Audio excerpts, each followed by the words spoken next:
Naharap sa kasong legal si Lionel Messi matapos akusahan ng isang Miami-based promoter ng paglabag sa kontrata kaugnay ng isang exhibition match. Ang ibang detalye alamin sa pag-abante ni Jake Miculo.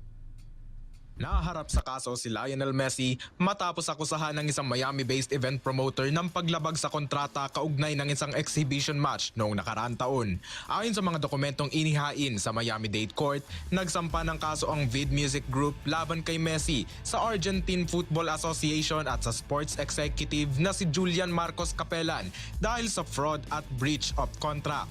Nakasaad sa reklamo na may kasunduan na dapat maglaro si Messi nang hindi bababa sa 30 minutes sa mga friendly matches kontra Venezuela at Puerto Rico maliban kung ito ay injured. Hindi naglaro si Messi sa match laban sa Venezuela sa Miami bagamat naroroon siya sa venue na naging dahilan ng malaking pagkalugi ayon sa promoter.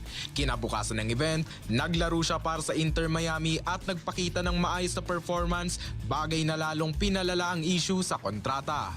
Lumaro naman si Messi sa mga sumunod na match kontra Puerto Rico kung saan nakapagtala siya ng 2 assist.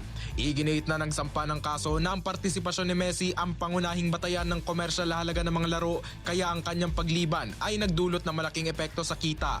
Hanggang sa ngayon, hindi pa naglalabas ang formal na pahayag ang panig ni Messi at ng AFA habang nakabinbin ang usaping legal.